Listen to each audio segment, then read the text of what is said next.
اعوذ باللہ من الشیطان الرجیم بسم اللہ الرحمن الرحیم وبہ نستعین وہو خیر ناصر ومعین وصلی اللہ علی محمد وآلہ الطاہرین اللہم صلی علی محمد وآل محمد۔ چلیں اس سے پہلے کے دروس میں آپ آشنا ہوئے کہ کس طریقے سے حضرت علی علیہ السلام نے نبی کریم کی رحلت اور وفات کے بعد خانہ نشین ہو کر کے کتاب الہی یعنی قرآن مجید کی جمعآوری کی اور پھر اس کے بعد دربار خلافت میں لے کر کے آئے اور کس طریقے سے ان کے مصحف اور ان کے جمع کردہ قرآن کو قبول کرنے سے انکار کر دیا گیا، نہیں لیا گیا۔ ٹھیک، حضرت علی علیہ السلام کے علاوہ دوسرے اور اصحاب پیغمبر ہیں جنہوں نے قرآن مجید کو جمع کیا ہے۔ سب سے پہلی بات جو یہاں لکھی، زید ابن ثابت نبی کریم کے بزرگ صحابیوں میں سے ہیں، جلیل القدر صحابی ہیں۔ انہوں نے بھی قرآن مجید کو جمع کیا، انہوں نے بھی اکٹھا کیا تھا۔ ٹھیک، ابتدا میں نبی کریم کی وصیت کے مطابق جو یہاں پہ لکھا ہوا ہے، انہوں نے لکھا ہے کہ نبی کریم نے امیر المومنین علیہ السلام کو قرآن کو جمع کرنے کی وصیت کی تھی۔ نبی کریم نے اپنی وصیت میں امیر المومنین علیہ السلام سے یہ کہا تھا کہ قرآن مجید کو جمع کرنا کہیں ایسا نہ ہو یہودیوں کی کتاب توریت کی طرح اس کتاب میں تحریف ہو جائے۔ تو چونکہ وصیت پیغمبر تھی اور امیر المومنین علیہ السلام وصیت پیغمبر کو نظر انداز نہیں کر سکتے تھے، اسی لیے رحلت پیغمبر کے بعد سب سے پہلا کام امیر المومنین علیہ السلام نے قرآن مجید کی جمع کرنے کا کیا۔ ٹھیک، یہودیوں کی کتاب جو توریت ہے اس میں تحریف اس لیے ہوئی کہ اس کتاب کا کوئی محافظ نہیں تھا۔ صاحب توریت کے بعد توریت کی کوئی حفاظت کرنے والا نہیں تھا۔ نبی کریم نے اپنے بعد اپنے اوپر نازل ہونے والی کتاب قرآن مجید کے محافظ کے طور پر امیر المومنین علیہ السلام کا انتخاب کیا اور حکم دیا علی قرآن کو جمع کرنا۔ اور امیر المومنین علیہ السلام جو قرآن کی تمام آیات کہ ترتیب نزول، ان کے اسباب نزول، ان کے شان نزول، ان کی تنزیل، ان کی تعویل جس سے آشنا تھے، سب کچھ اس قرآن کے اندر جمع کر دیا۔ حضرت علی علیہ السلام نے تو نبی کی وصیت پر عمل کر دیا، تو پھر اصحاب پیغمبر نے یا جن کے سامنے قرآن پیش کیا گیا تھا مثلا خلفاء، انہوں نے امیر المومنین علیہ السلام کے جمع کردے قرآن کو لینے سے انکار کیوں کیا؟ اس کے بہت سارے اغراض و مقاصد تھے، سمجھ رہے ہیں؟ چونکہ قرآن مجید اسلامی سماج کی بنیاد، مکمل اسلام، اس کے دستورات، اس کے فرامین، اس کے تمام آداب و اخلاق، تمام باتیں، قاعدے، قانون قرآن مجید میں ہی ہیں۔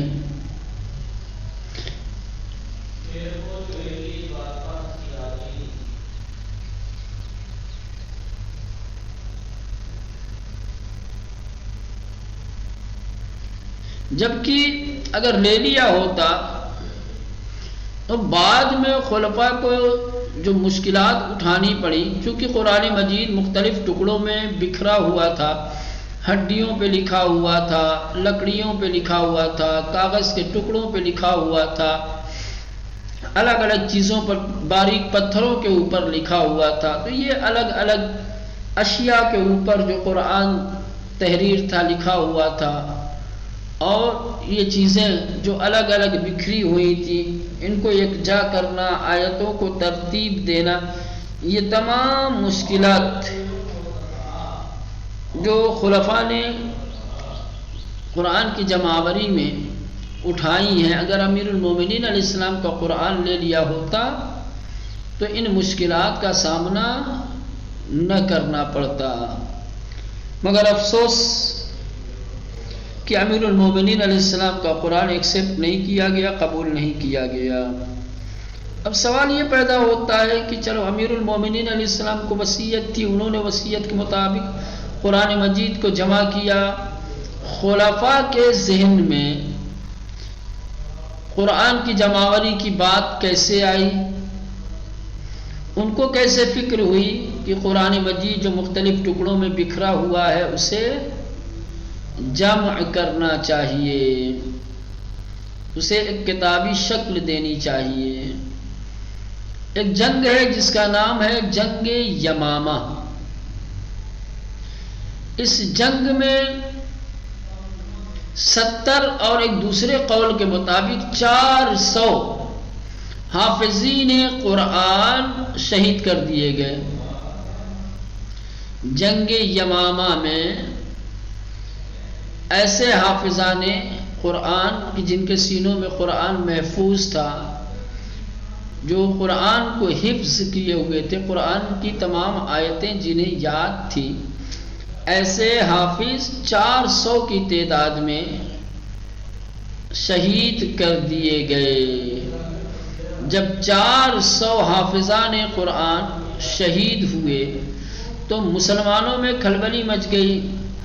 مسلمانوں کو پھر اس وقت یہ فکر لاحق ہوئی کہ کہیں ایسا نہ ہو کہ حافظان قرآن ہمارے درمیان سے ختم ہو جائیں، حافظان قرآن نہ رہیں اور اللہ کی کتاب ایک کتابی شکل میں ہمارے پاس موجود نہ ہو۔ جو قرآن سینوں میں محفوظ ہے اس کو کتابی شکل میں بھی محفوظ ہونا چاہیے، وإلا جن کے سینے میں محفوظ ہے جب وہی نہیں رہیں گے تو ہم اس کتاب کی حفاظت کیسے کریں گے؟ لہذا خلیفہ اول نے زید بن ثابت سے قرآن کو جمع کرنے کی درخواست کی۔ خلیفہ اول نے زید بن ثابت کو طلب کیا اور پورا ماجرا بتایا، اور جو فکر ان کے ذہن میں تھی اس فکر کو، اپنے خیال کو، اپنی بات کو سامنے رکھا کہ اس طریقے سے حافظان قرآن شہید ہو رہے ہیں، قتل ہو رہے ہیں، ہمیں اس بات کا اندیشہ اور ڈر ہے کہ کہیں یہ اپنے سینوں میں قرآن لے کر کے چلے نہ جائیں اور ہم اس عظیم سرمایہ سے کہ جو اسلام کی بنیادی کتاب ہے، اسلام کے تمام دستورات جس کے اندر ہیں، ٹھیک، اس کی وجہ یہ تھی کہ یہ جو الگ الگ ٹکڑوں پہ قرآن مجید لکھا ہوا تھا وہ تو تھا ہی، لیکن جو حافظان قرآن تھے ان کی موجودگی میں قرآن کے جمع کرنے میں کے سلسلے میں سہولتیں اور آسانیاں یہ پیدا ہوتی کہ اگر خدا نخواستہ آیتیں جو الگ الگ ٹکڑوں پہ لکھی ہوئی تھی ان کی ترتیب بدل جاتی، کسی میں کمی اور زیادتی ہو جاتی، تو یہ حافظان قرآن اس کی اصلاح کر سکتے تھے، سمجھ رہے ہیں؟ اسی لیے حافظان قرآن کی موجودگی میں بکھرے ہوئے قرآن کو یکجا کرنے کا حکم دیا گیا۔ سب سے پہلے خلیفہ اول نے زید بن ثابت کو یہ حکم دیا کہ وہ قرآن مجید کو جمع کریں۔ زید بن ثابت کا بھی بیان ہے کہ خلیفہ نے مجھے بلایا، خلیفہ جب کہوں تو خلیفہ اول ابو بکر نے مجھے بلایا اور پھر وہاں پر عمر ابن خطاب سے مشورہ کیا۔ مشورہ کرنے کے بعد کہا کہ جنگ یمامہ میں بہت سے قارئین قرآن اور حافظین قرآن قتل کر دیے گئے ہیں، اس بات کا خطرہ ہے کہ جنگ یمامہ جیسے دیگر مواقع پر دوسرے حفاظ قرآن بھی کہیں قتل نہ ہو جائیں، جس کے نتیجے میں قرآن کریم ضائع ہو جائے۔ اس کے بعد خلیفہ اول نے، کہتے ہیں زید بن ثابت کہتے ہیں، اس کے بعد خلیفہ اول نے قرآن جمع کرنے کا تقاضا کیا مجھ سے۔ میں نے کہا تم وہ کام کیوں نہیں کرتے جو کام رسول اسلام نے انجام دیا تھا؟ اب ظاہر سی بات ہے، اب یہ دونوں یہ بات سنتے ہی کان کھڑے ہو گئے کہ زید بن ثابت نبی کریم کی کون سی بات، کون سا کام انجام دینے کی گفتگو کر رہے ہیں۔ زید بن ثابت نے کہا کہ تم لوگ وہ کام کیوں نہیں کرتے جو اللہ کے رسول نے انجام دیا تھا؟ تو دونوں نے کہا کہ یہ کام بہت ضروری ہے، ہر مال میں انجام پانا چاہیے، اور پھر مجھ سے اتنا اصرار کیا کہ مجھے ان کی بات قبول کرنی پڑی۔ پھر ابو بکر نے مجھ سے کہا میری نظر میں تم ایک جوان عقل مند ہو، تمہارے بارے میں مجھے کوئی شک نہیں ہے، تم رسول کے کاتب وحی بھی تھے، یہ عہدہ سنبھالو اور اچھی طریقے سے انجام دو۔ تو زید کہتے ہیں کہ اگر مجھے سونپی جانے والی اس ذمہ داری کی سنگینی برداشت کرنا میرے لیے کوہ گرہ سے سخت ہے، لیکن مجبور ہو کر قبول کر لیا۔ یعنی زید بن ثابت کہہ رہے ہیں کہ یہ کام بہت بڑا تھا، اس کام کی ذمہ داری لینا یعنی اپنے سر پہ کوہ گرہ رکھنا تھا، میرے لیے یہ کام بڑا دشوار تھا، لیکن مجھے مجبور کیا گیا، مجبوراً میں نے قبول کیا۔ اور پھر قرآن کی آیتیں جو پتھروں پہ، لکڑیوں پہ، صفحات پر لکھی ہوئی تھی ان کو جمع کر دیا۔ اب یہ زید بن ثابت نے جو قرآن جمع کیا ہے ان کا طریقہ کار کیا تھا، کس طریقے سے قرآن مجید کو جمع کرتے تھے، آیتوں کو کس طریقے سے مرتب کرتے تھے، منظم کرتے تھے، یہ تمام باتیں۔ ظاہر سی بات ہے یہ کام ایک اکیلے انسان کا نہیں ہے، زید بن ثابت اس کام کو اکیلے انجام نہیں دے سکتے تھے، چنانچہ انہوں نے دوسرے اصحاب کا سہارا لیا، دوسرے اصحاب کی مدد سے اس کام کے لیے آپ نے اقدام کیا،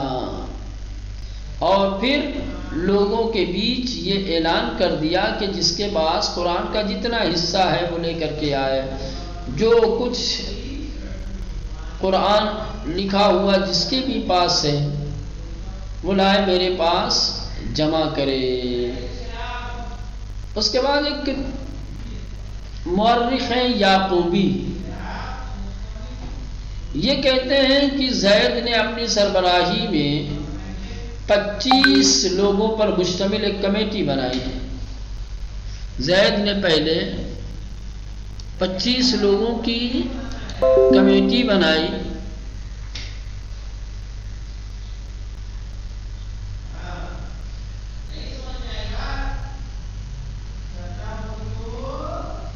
اب یہ جو کمیٹی کے افراد تھے، کمیٹی کے جو ممبر تھے،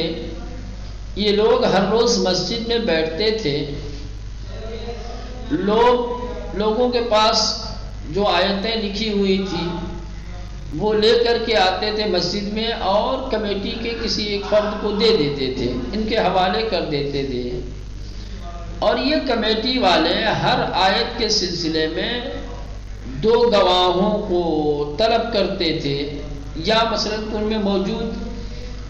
لوگوں کے سامنے آیتیں پڑھی جاتی تھی اور ان سے گواہی طلب کی جاتی تھی کہ آپ بتائیں یہ جو آیت ہے، یہ آیت آپ نے سنی ہے یا نہیں، یہ آیت سچ ہے یا نہیں ہے، اس طریقے سے۔ تو 2 گواہوں کی گواہی سے جب 2 گواہ گواہی دے دیتے تھے تب اس کو قبول کیا جاتا تھا۔ پہلا گواہ تو خود وہ خطی نسخہ ہوتا تھا جو لکھا ہوا ہے، یعنی بعنوان قرآن پیش کی جانے والی چیز کے لیے وہ کسی چیز پر لکھی ہوئی ہوتی تھی، یعنی یہ خود کہ آیت کس چیز پر لکھی ہوئی ہے، قرآن کی تحریر خود ایک گواہ کی طور پر تھی۔ دیکھتے تھے کہ یہ جو آیت لے کر کے آیا ہے یہ آیت کس چیز پر لکھی ہوئی ہے۔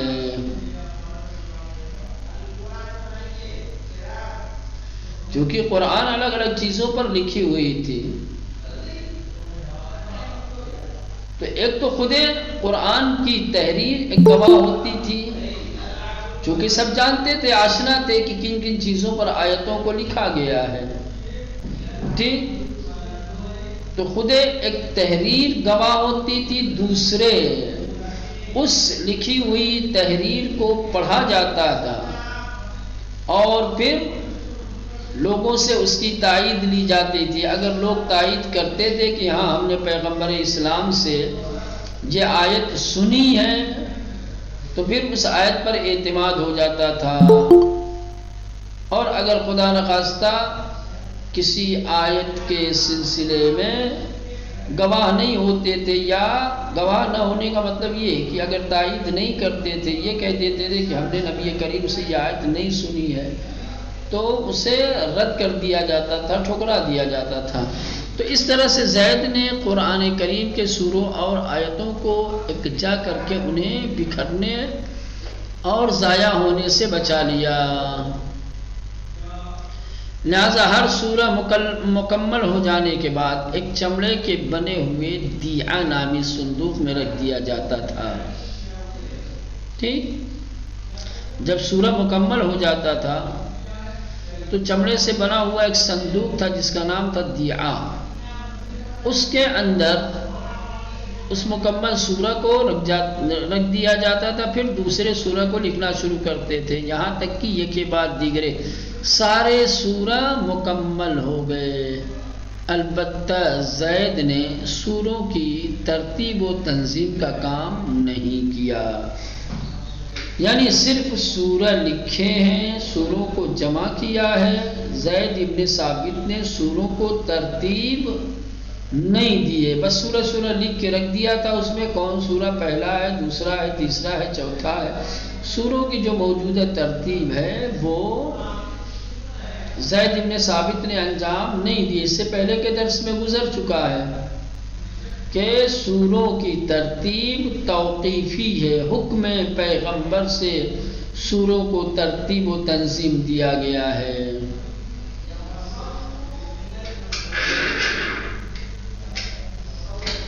لہذا ایک صحیفے کی شکل میں، اس صحیفے کی جن پر قرآنی سورے تحریر تھے، تکمیل کے بعد جب یہ تمام سورہ مکمل ہو گئے تو اس کے بعد اس صحیفے کو خلیفہ اول کے پاس لے جایا گیا، ان کے حوالے کر دیا گیا۔ جب خلیفہ کو صحیفہ ملا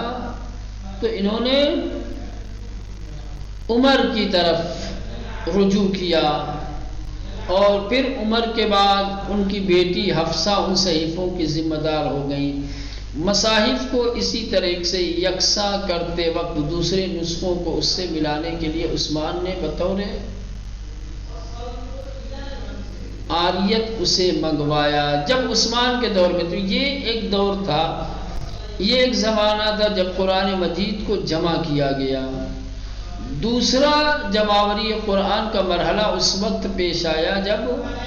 عثمان کی خلافت آئی۔ عثمان کے دور خلافت میں دوبارہ قرآن مجید کے جمع کیے جانے کا مسئلہ اس لیے پیش آیا کہ جو پہلے مرحلے میں قرآن جمع کیا گیا تھا، ٹھیک، اس میں ظاہراً کچھ کمیاں تھیں جس کی وجہ سے قراءتوں میں اختلاف پیدا ہو گیا تھا۔ قراءتوں میں اختلاف کے باعث امت میں اختلاف پیدا ہو رہا تھا، لہذا ضروری تھا کہ مصاحف میں جو اختلافات ہیں ان کو دور کیا جائے، چونکہ مصاحف میں اختلاف کی وجہ سے ہی قراءت میں اختلاف ہے، اور قراءت میں اختلاف کی وجہ سے امت میں اختلاف ہے۔ اگر امت کو اختلاف سے بچانا ہے تو بنیادی کام یہ ہے کہ قرآن مجید کے نسخوں کی تصحیح کی جائے، آیتوں کو صحیح کیا جائے، تاکہ اختلاف قراءت نہ ہو۔ جب اختلاف قراءت نہیں ہوگا تو پھر اختلاف امت بھی نہیں ہوگا۔ چنانچہ عثمان نے جب جمعوری قرآن یا یوں کہا جائے ترتیب و تنظیم قرآن یا تصحیح قرآن کے لیے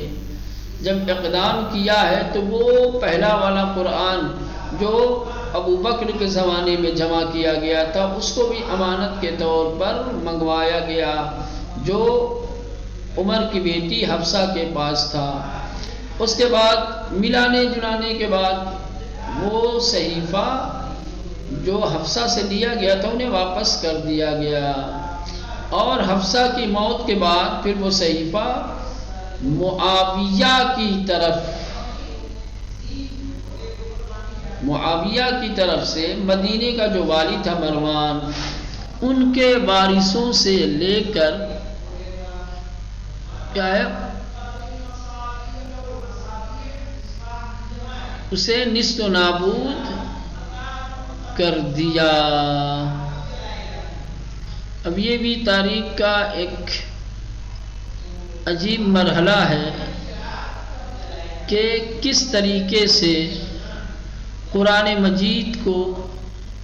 جمع کرنے کی فکر بھی دکھائی جاتی ہے. قرآن مجید کو اکٹھا کرنے ایک صحیفے کی شکل میں جمع کرنے کی فکر ظاہر کی جاتی ہے. اس کے لیے اصحاب کو حکم دیا جاتا ہے، کمیٹیاں بنائی جاتی ہیں، گواہوں کو طلب کیا جاتا ہے، آیتوں کو لکھا جاتا ہے، سوروں کو لکھا جاتا ہے اور پھر دوبارہ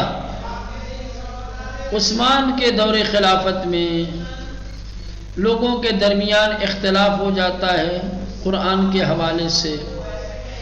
اور پھر جب دوبارہ لکھا جاتا ہے قرآن یا جمع کیا جاتا ہے تو پھر اسی پہلے والے سے سہارا لیا جاتا ہے اور پھر پہلے والے کو نیست و نابود کر دیا جاتا ہے. یہ تمام پریشانیاں، یہ تمام مشکلات، یہ تمام زحمتیں صرف اور صرف اس لیے